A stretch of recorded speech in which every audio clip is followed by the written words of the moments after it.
Aéroport d'Alexandrie, avril 2006.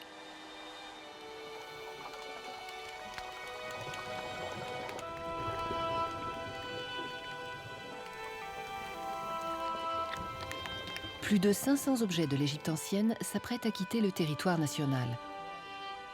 C'est la première fois que l'État égyptien laisse sortir autant de ses trésors.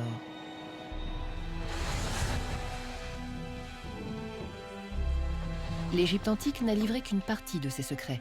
La plupart attendent toujours d'être révélés. Depuis près de 15 ans, un archéologue français, Franck Gaudiot, a entrepris de retrouver ceux qui demeurent enfouis au fond de la mer. Au fil des ans, il a peu à peu remonté les trésors engloutis au large d'Alexandrie et de la baie d'Aboukir. Patiemment, il a identifié les vestiges de l'ancienne Alexandrie et des cités oubliées de Canope et d'Héraclion. Par ces trésors enfin remontés à la lumière, il nous raconte un moment clé dans l'histoire des hommes, la rencontre entre la civilisation des pharaons et celle des Grecs et des Romains.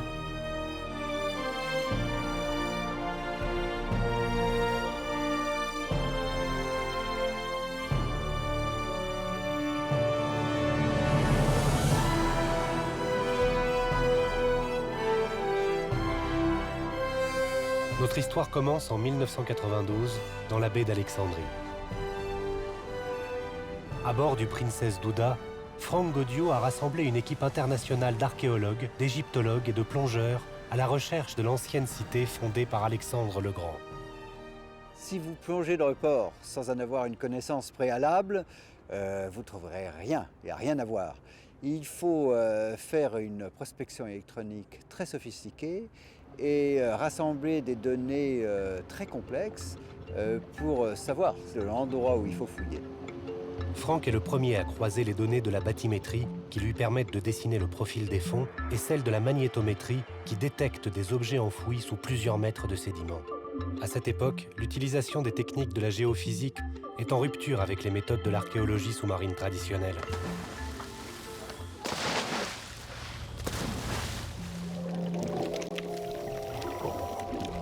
Il faudra attendre 4 ans pour que le relevé exhaustif des fonds soit établi et que les plongeurs puissent se mettre au travail en avril 1996. Par 6 mètres de fond, leur première tâche est de dégager plusieurs mètres de sédiments accumulés au fil des siècles. Les eaux sales et polluées par les égouts de la ville rendent les conditions d'exploration extrêmement difficiles.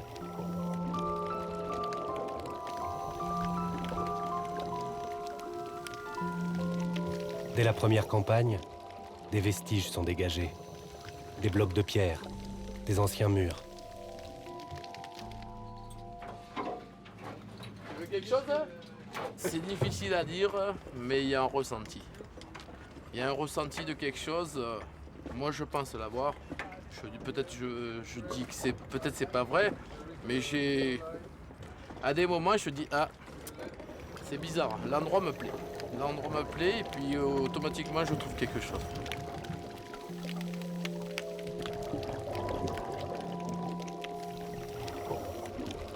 Trouver des choses laissées par le passé, abandonnées par les hommes du passé, c'est assez extraordinaire. En fait, ça nous fait apprendre beaucoup de choses sur la façon de vivre, sur la façon de prier, de combattre, de naviguer. C'est tout à fait passionnant.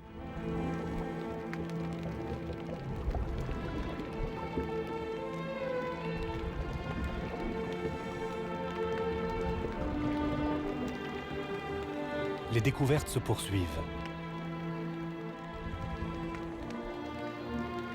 Des digues et des quais aux alignements saisissants, des épaves de bateaux. Tout laisse à croire que les équipes de Franck Gaudiot se déplacent dans l'antique Portus Magnus. Le Portus Magnus est le joyau de cette ville, première des Alexandries que le général macédonien établira au fil d'un périple qui le mènera aux portes de l'Orient.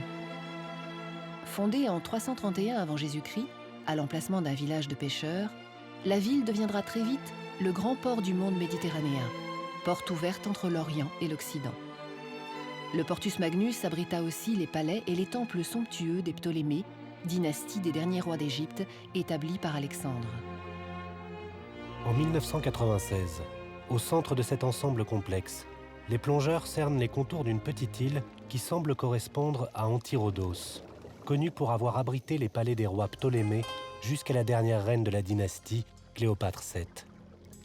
La découverte d'un sphinx au visage de Ptolémée XII, son père, et d'une tête de granit représentant Césarion, son fils, confirma cette hypothèse. La statue de prêtre qui porte un vase canope était assez extraordinaire. Et on a vu une forme comme ça. Et il y avait une très mauvaise visibilité. On sentait qu'on trouvait un objet très important. On voyait un personnage qui tenait, alors on se disait mais c'est une femme qui tient un enfant. Enfin, on n'arrivait pas très bien à identifier avec la visibilité. Et quand nous avons monté à la surface, on a vu ce prêtre qui tient ce vase canope. Une sculpture éblouissante, magnifique, très impressionnante. C'était un grand moment de la plongée. Le prêtre au vase canope officie pour le culte d'Isis, déesse de la fertilité, à laquelle s'identifiait Cléopâtre. Il est le dernier gardien d'un sanctuaire dont le souvenir nous est laissé par cette mosaïque de la Villa Adriana en Italie. Il aura fallu plus de 10 ans à Franck et son équipe pour achever la cartographie complète de l'ancien port et de ses palais. 10 ans pour disposer d'une vision réaliste de cet endroit mythique tel que les marins de l'Antiquité l'ont connu. Détaché. Là, tu as tout effondrement vers le sud-ouest. Alors, éléments de construction, blocs de marbre.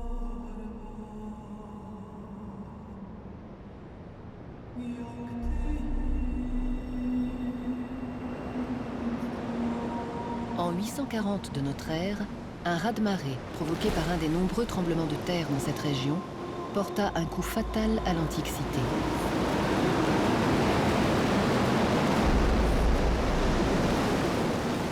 Vers 50 après Jésus-Christ, Strabon, le père de la géographie moderne, avait mentionné dans ses carnets la description de 2 villes situées à l'est d'Alexandrie, les cités de Canope et d'Héraclion.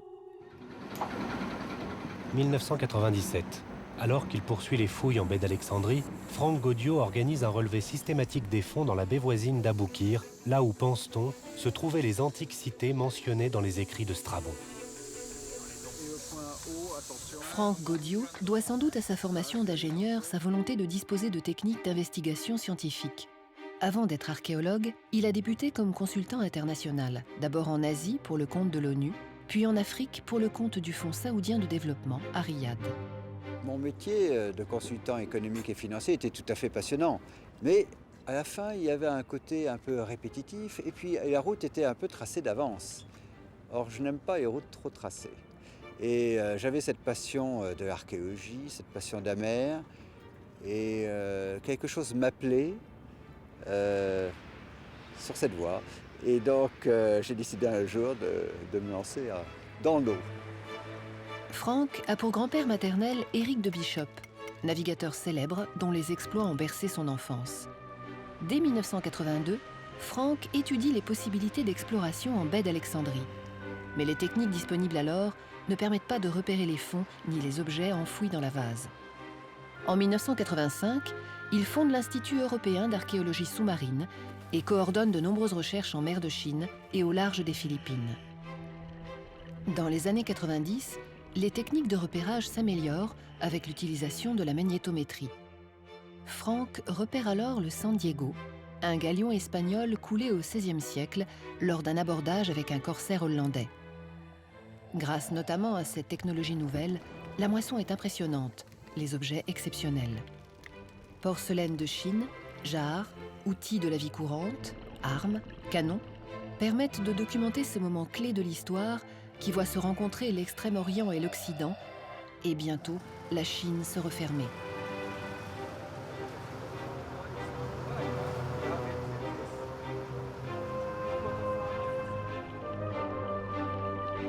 Après la découverte du galion San Diego, on s'est dit, faire mieux que le San Diego, ça sera difficile. Mais peu à peu, dès nos premières plongées en baie d'Alexandrie, on a compris qu'on était dans un domaine et dans une dimension encore tout à fait différente et que des choses extraordinaires nous attendaient. 1999, première plongée sur le site supposé de l'ancienne Canope. Jean-Claude Roubaud occupe le poste de chef plongeur. C'est tout le temps une aventure, pourtant ça fait, je sais pas, 2000 heures de plongée peut-être. Je sais pas, j'ai jamais compté en fait. Et chaque plongée a une différence. Autant au niveau visibilité que découverte, c'est toujours différent. Des colonnes antiques semblent indiquer la voie à suivre. Les opérations de déblaiement peuvent commencer. Sous 2 mètres de sédiments se dévoilent peu à peu les fondations d'un bâtiment. Aujourd'hui c'est très bien. Je veux dire, en fait, comme je te disais hier, l'eau froide est rentrée, la houle s'est calmée et là maintenant on a 4 mètres, 5 mètres de visibilité. C'est exceptionnel.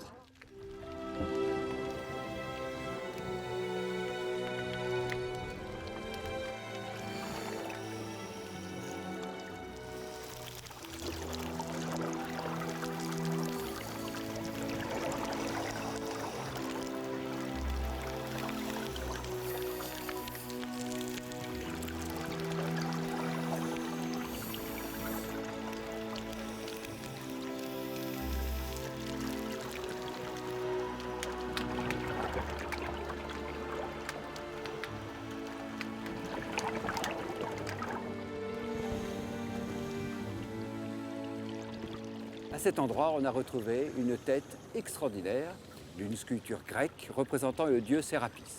Magnifique, en marbre blanc, très belle, qui est une tête colossale, qui correspondait à probablement une statue de 4 à 5 mètres de haut. Donc c'est une statue principale du temple. Donc très probablement, nous sommes sur le temple de Sérapis et qui avait son grand temple dans la ville de Canope. Sérapis est un dieu syncrétique né des songes d'un roi Ptolémée. Il reprend les attributs d'Osiris, le dieu des morts fait homme. La présence alentour d'autres têtes du même dieu mais d'époque romaine, plus petites, confirme l'hypothèse des archéologues. Ils sont sur les vestiges du grand temple de Canope, dédié à Sérapis. On y accourait des 4 coins de la Méditerranée pour solliciter miracles et faveurs. Le culte se poursuivit tout au long de la Rome antique, jusqu'à ce que les chrétiens détruisent le temple en 391 de notre ère et reconstruisent avec ses pierres un monastère dit de la Repentance.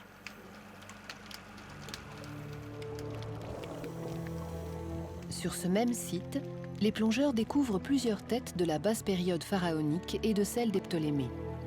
Les dynasties qui précèdent celle des Ptolémées eurent à libérer l'Égypte du joug assyrien, puis perse, souvent grâce au concours de mercenaires grecs.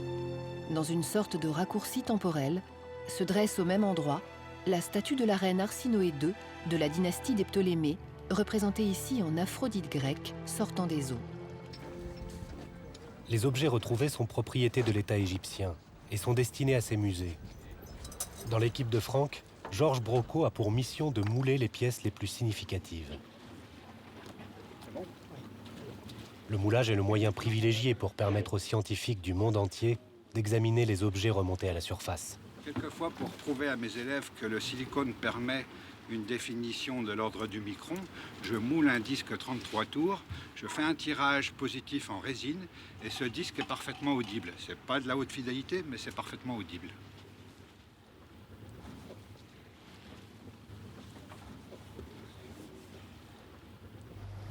Tu vas dans le 270 à l'ouest.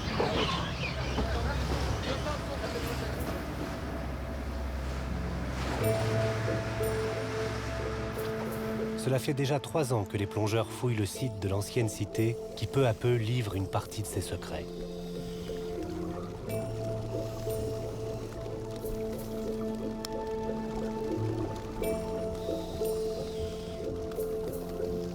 Une tête romaine rappelle que la renommée de Canope s'est poursuivie durant l'Empire romain.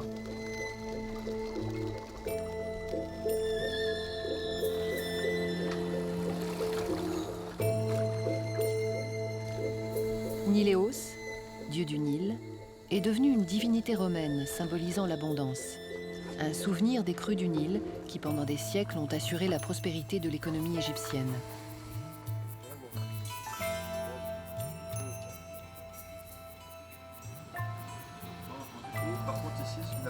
Les données recueillies sur Canope se précisent. la carte de l'ancienne cité commence à se dessiner.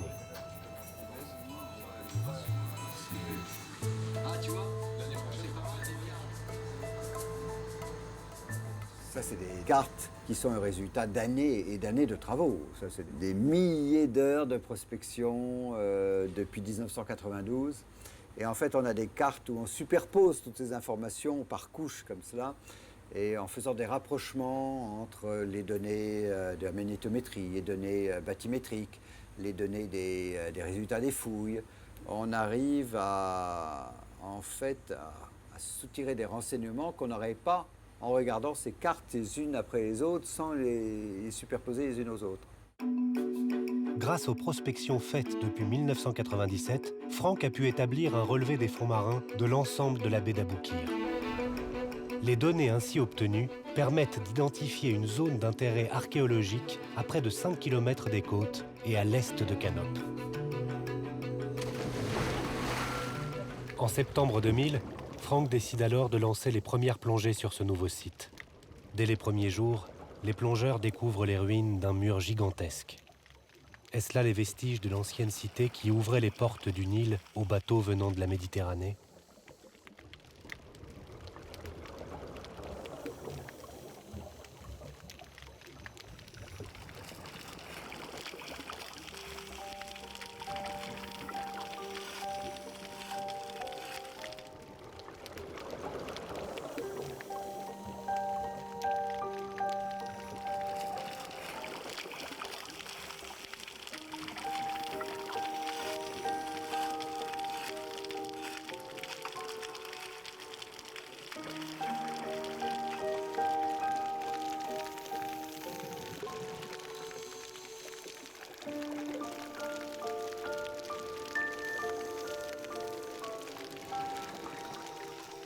Au départ, quand on a trouvé ces objets gigantesques, on ne comprenait pas très bien même les volumes. Et puis, on voyait des bases, une base énorme, et puis un pied, mais on ne comprenait même pas que c'était un pied au départ, tellement c'était grand. Bon.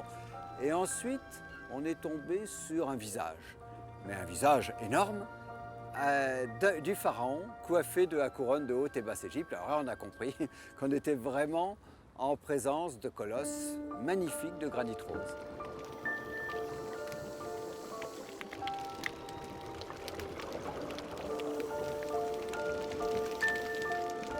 Que pouvaient bien faire ces géants des mers à l'embouchure antique du Nil?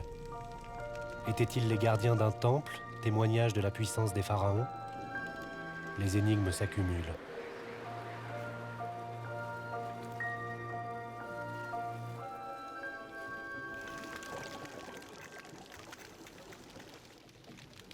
Quelques mètres plus loin, les plongeurs découvrent une stèle dans un état de conservation déconcertant.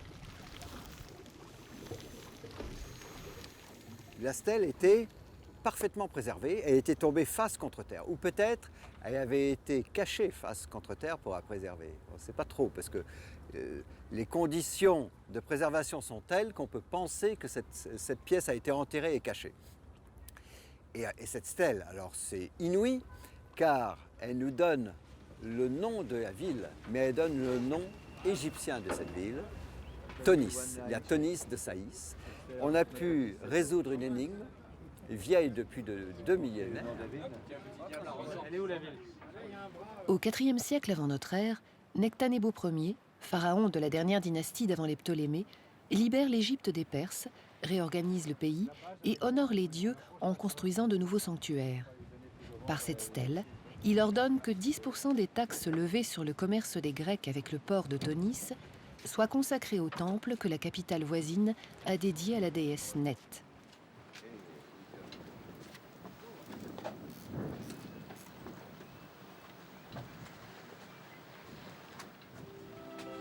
Sur la stèle est écrit « Pharaon ordonne que cette stèle soit érigée à la bouche de la mère des Grecs, dans la cité dont le nom est Tonis de Saïs ». La stèle apporte des précisions précieuses quant au nom égyptien et à la position de cette fameuse ville d'Héraclion, qui était, selon les auteurs anciens, la porte d'entrée obligatoire en Égypte pour tous les navires étrangers. Située à l'embouchure canopique du Nil, la ville tirait son nom du temple principal qui s'y dressait, dédié à Héraclès ou Hercule. Les temples n'étaient pas seulement des bâtiments religieux édifiés en l'honneur des dieux ou des rois. Ils faisaient office de centres administratifs et économiques, de forteresses et de retraites royales.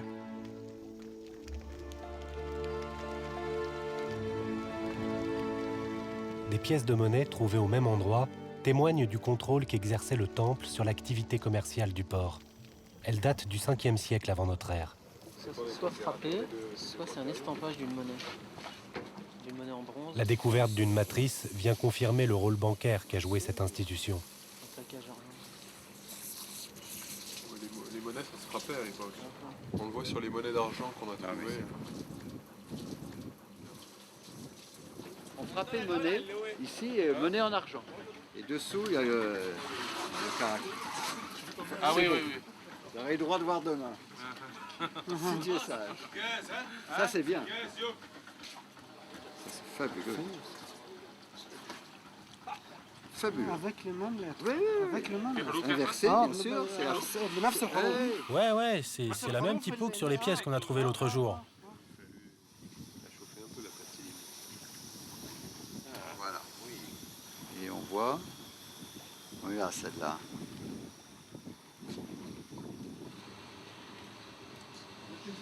C'est ça? Alors, là, c'est peut-être pas tellement lisible sur une lumière rasante. Ah, banal, ça. Au cours des fouilles, la diversité des objets remontés permet des regards multiples. Voilà. Des chercheurs de plusieurs disciplines se côtoient au sein de l'équipe de Frank. Jonathan Cole, directeur du Centre d'archéologie sous-marine de l'Université d'Oxford, est l'un d'entre eux.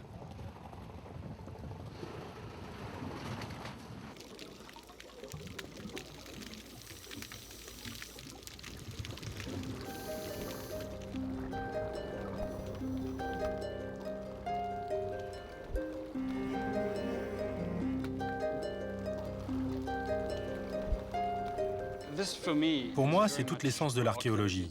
Ça, c'est un objet que les gens utilisaient tous les jours. Pas des bijoux en or ou des couronnes, c'est du vrai matériel archéologique. Ce qu'il y a aussi d'incroyable, c'est que ça nous donne beaucoup d'informations sur les rituels, les religions, jusqu'à la topographie et la manière dont la ville était érigée. Et tout ça en comprenant où on a trouvé ces objets. On les trouvait le long des canaux, ils servaient pour des rituels religieux, les offrandes. C'est incroyable, c'est ça l'archéologie, extraire des tas d'informations de petits objets de la vie quotidienne. Objets en bronze ou en céramique complètent petit à petit l'idée que l'on peut se faire de la vie à Héraclion au fil des époques, depuis celle des derniers pharaons au 7e siècle avant notre ère, puis celle des Ptolémées, mais aussi celle des empereurs romains de la Rome chrétienne jusqu'à l'expansion arabe au 7e siècle de notre ère. Catherine Grattalou est archéologue, spécialiste des céramiques. Son rôle, dater les objets et tenter d'en décrypter les provenances et les usages. Là, on va pas gêner Olivier. Ah, Ismaël, il faut de l'eau douce maintenant. Souvent, le pied et le bord sont des indications chronologiques. C'est intéressant, elle est entière, c'est la première que l'on trouve entière de ce type. Elle semble assez caractéristique avec une anse. Elle se rapproche de certaines productions orientales d'Asie mineure. Là, ce sont des stries de tournage que l'on retrouve sur d'autres amphores, particulièrement aux périodes tardives, je dirais. Enfin, ce qu'on appelle tardives sont des périodes romaines. On les retrouve aussi sur des amphores égyptiennes. Et ce sont simplement les stries de tournage. On en avait trouvé beaucoup à Alexandrie, essentiellement le fond et le bord avec l'anse, mais pas entière.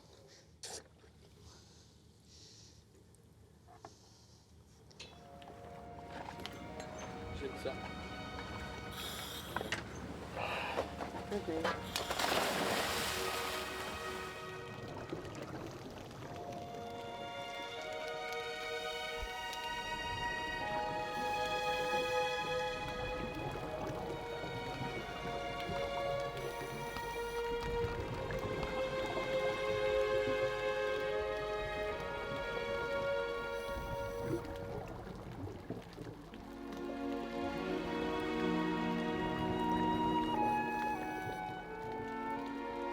Dans les fondations d'un bâtiment, l'équipe découvre une cache remplie de feuilles d'or.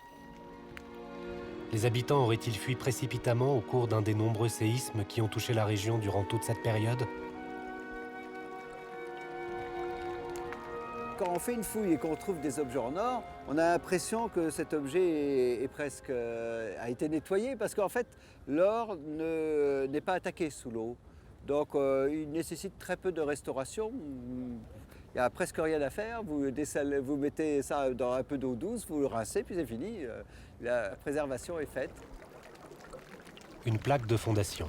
À l'image du louis d'or que nous glissions sous nos constructions contemporaines, cette plaque indique le nom du pharaon, Ptolémée III, qui aurait fondé un sanctuaire à Héraclès, ainsi que les noms de sa femme et de ses enfants. Première ligne au milieu, où il nous manque, je crois, 6 lettres et demie. 6 lettres et demie. Ensuite, vous avez la troisième ligne, à un moment où on a quelques difficultés, c'est dans les plis. Il y en a quand même. The third one is not easy to read either.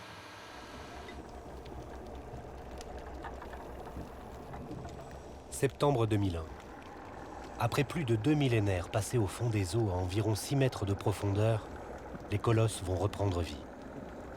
Les archéologues ont reconstitué les 3 statues monumentales brisées, mais complètes.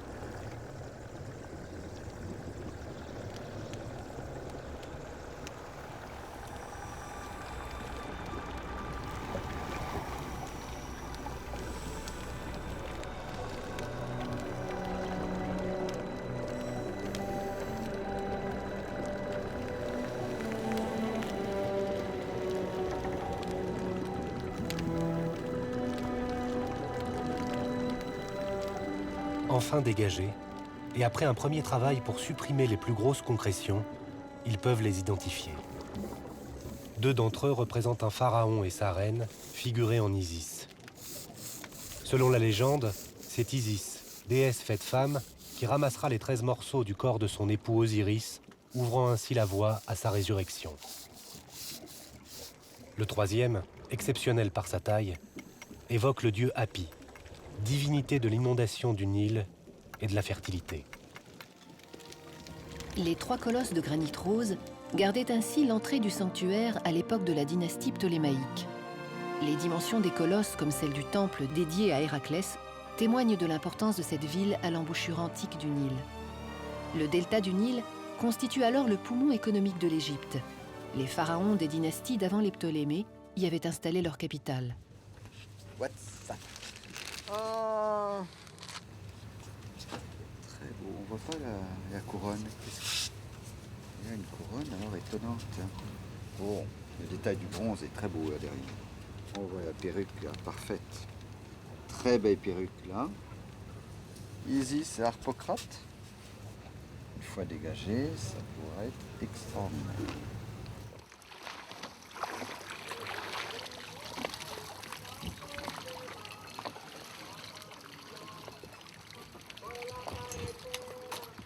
Oh, fatigué.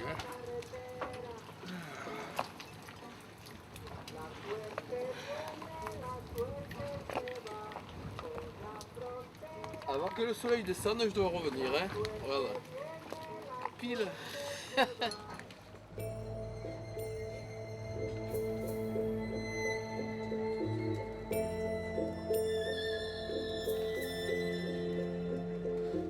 Le soir, les archéologues archivent et identifient l'ensemble des pièces trouvées dans la journée. Dès leur sortie de l'eau, les objets sont confiés à Olivier Berger, restaurateur conservateur de l'équipe, qui travaille en collaboration avec le Conseil suprême des antiquités égyptiennes. Olivier intervient rapidement afin que les pièces ne se corrodent pas sous l'effet des sels. Il effectue ainsi un certain nombre de travaux de première urgence. On ne le voyait pas comme ça avec les compressions. Non. Il est beau, hein. Là, il est entier au niveau des pattes Qu'est-ce que arrière. c'est comme animal, ça? Enfin, le félin. Comment il faisait pour couler, en fait, comme ça, là? Il n'y a rien dedans? C'est creux. Normalement, il y a un noyau, mais là, celui-là, il est creux. Oh, Et finalement, tu vois, ça, c'est un petit tenon qui rentre dans une base. C'est bien possible qu'il avait les pattes sur un animal, peut-être si c'est un lion. Non, je pense qu'il doit y avoir la même chose pour le sauter. Et je me demande bien comment il faisait pour faire ci. Pour Non, arriver à c'est faire les vraiment- formes comme ça. c'est Les vraiment fils. élégant. Ah, elle est belle, hein, c'est Facile, pas hein. très belle. Hein. Et là, tu fais tout, tu grattes tout au scalpel. Ouais. Et après, qu'est-ce que tu- J'ai éliminé déjà grossièrement. Et qu'est-ce que tu mets des scalpel, graines et de puis produits chimiques après? Après, oui, on travaillera ça en laboratoire.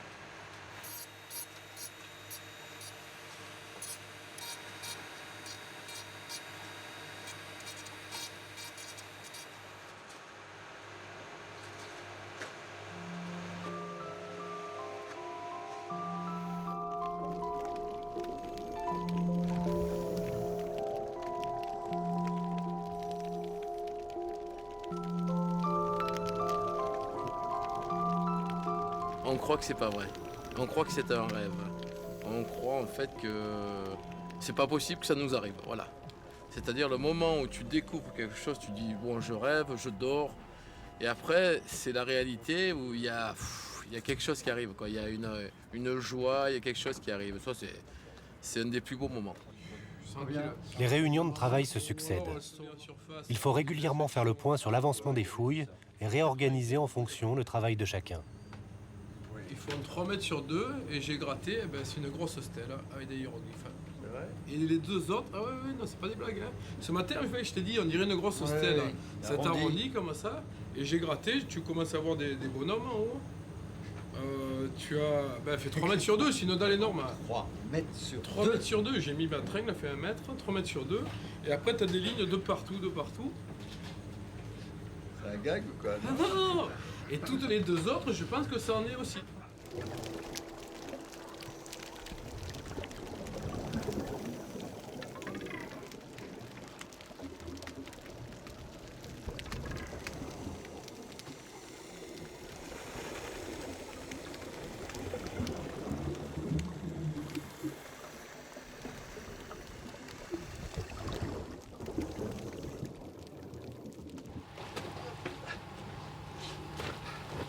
Alors c'est des pans entiers de granit gravés d'hiéroglyphes.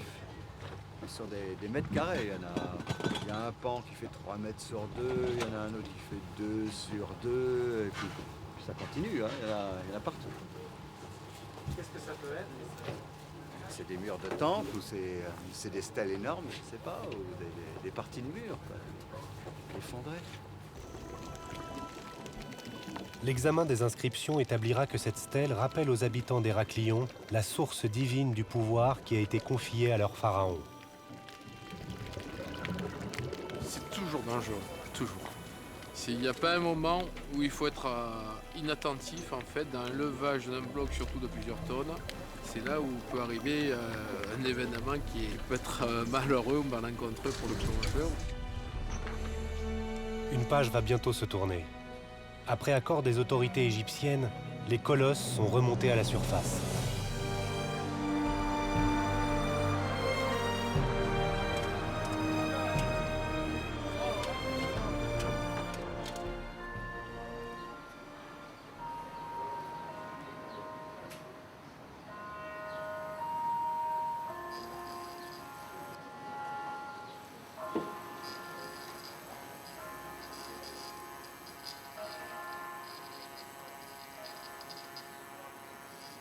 La phase de restauration se poursuit entre les campagnes de plongée.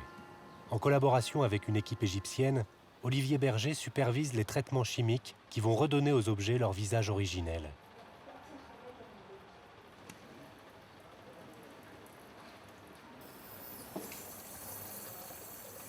Là, les objets proviennent de 2 missions, la mission 2003 et la mission 2004. C'est des missions de 1 mois et demi, 2 mois de fouilles. Il y a à peu près une centaine d'objets pour l'instant. Ça représente facilement 1 mois et demi de travail de restauration. Sachant qu'ils sont à différents stades et que la plupart des objets délicats n'ont pas encore été restaurés.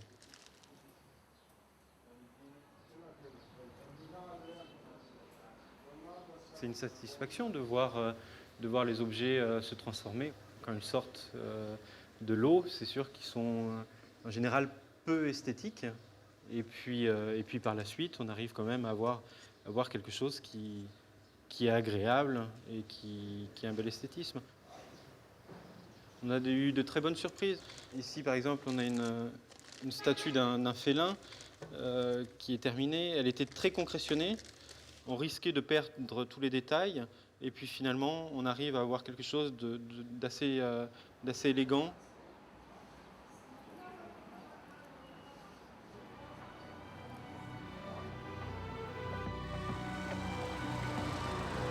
Les colosses traversent en procession la ville d'Alexandrie pour rejoindre les abords du musée maritime où ils vont être restaurés.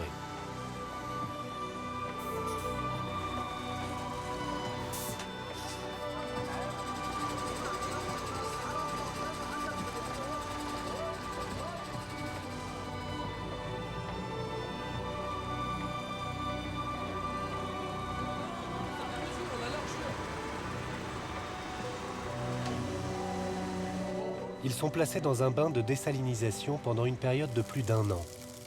L'eau sera changée régulièrement afin de stopper les dégradations engendrées par les sels accumulés depuis des siècles.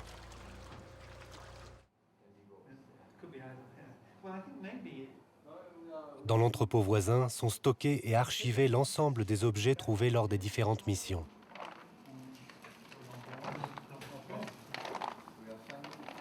La tâche la plus longue est d'essayer d'assembler les pièces orphelines.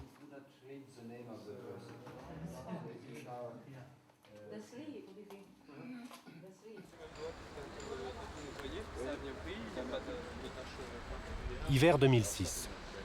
Les colosses peuvent enfin être rétablis dans leur splendeur d'antan. Ce qui est intéressant, c'est qu'on peut voir qu'elle a déjà été réparée dans l'Antiquité. Vous voyez ce trou avec ce goujon de plomb montre que déjà dans l'Antiquité, elle s'est cassée. Ils l'ont réparée. Pareil pour ici. On voit donc ces trous de goujonnage là. Ils sont antiques. Et cette fois-ci, on va essayer de faire quelque chose de plus solide, qui tienne mieux. Il faut trouver un moyen d'assembler et de redresser ces pièces monumentales. Claire Pifot est en charge du calcul de la répartition des forces et des masses.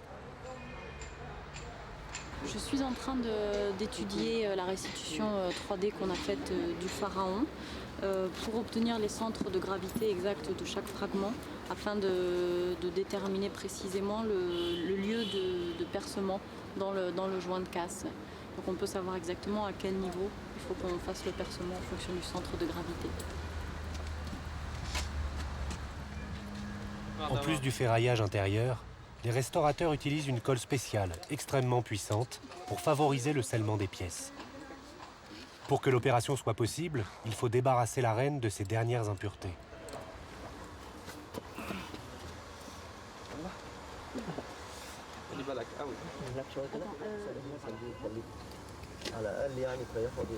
Un tout petit effort. C'est bon?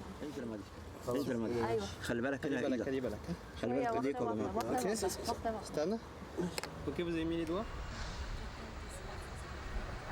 La reine d'Héraclion peut à présent se présenter dans sa forme originelle.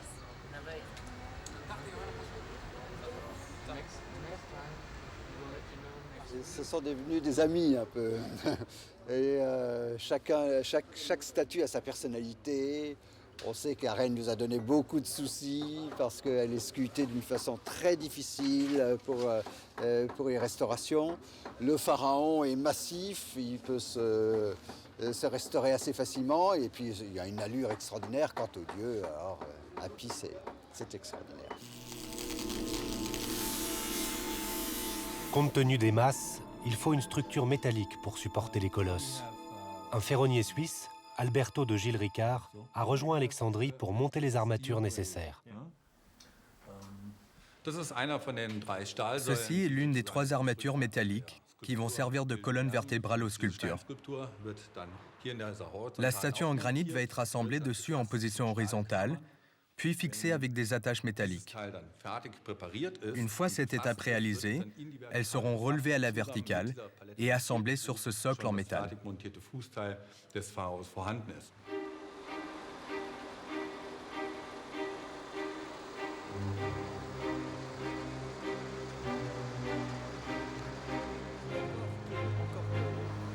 Février 2006. une première tentative pour redresser un des colosses a lieu au musée maritime d'Alexandrie.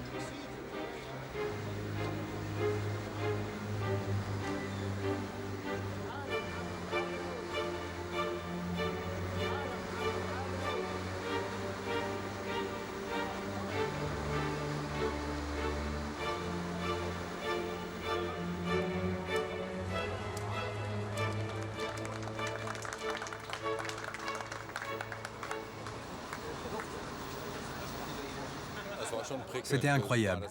C'était la première fois qu'on mettait sur pied cette sculpture. C'était aussi la première fois après plusieurs milliers d'années que la statue tenait debout. C'était un moment excitant, surtout parce qu'il y avait des personnes venues de plusieurs pays et nous avions forcément des problèmes de communication avec toutes ces langues. En plus, tout le monde était très agité, ce qui n'arrangeait rien. Heureusement, tout s'est bien passé.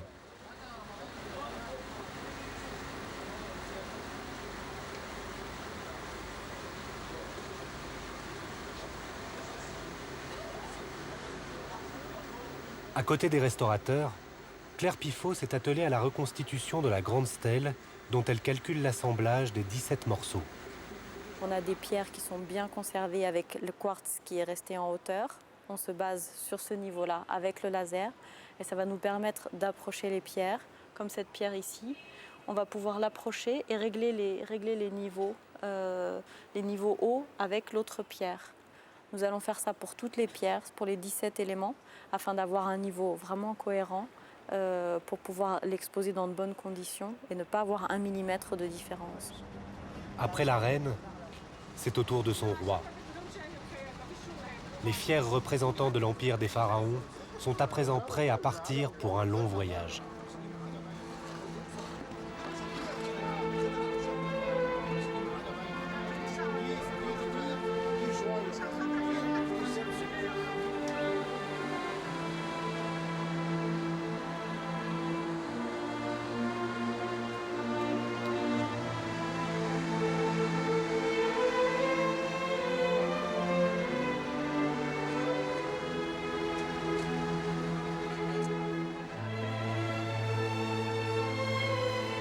C'est émouvant.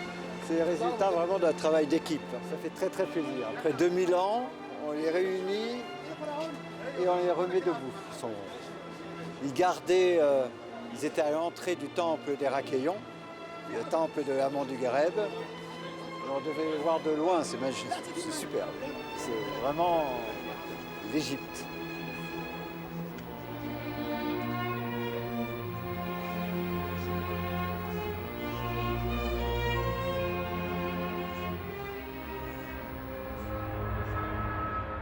Pour les transporter, on a affrété le plus grand avion cargo du monde, le Beluga.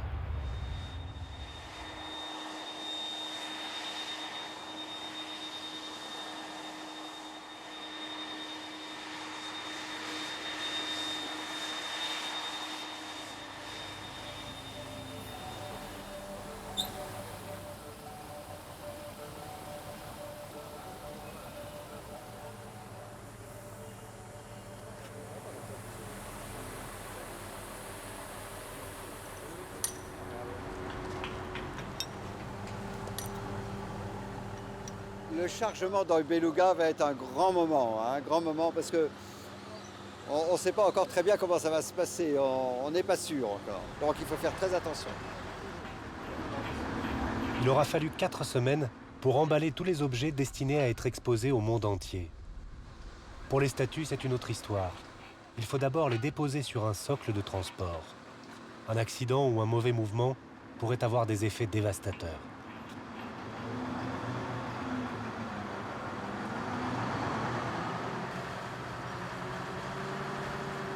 Il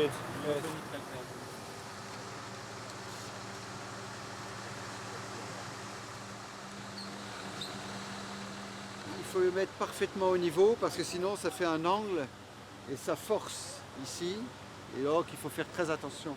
Ça fait un bras de levier et donc il faut que ça soit au demi-millimètre près parce que sinon ça peut y avoir des torsions dedans qu'on veut éviter. Et là, ils vont y arriver, ils vont y arriver.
tout n'est pas encore fini.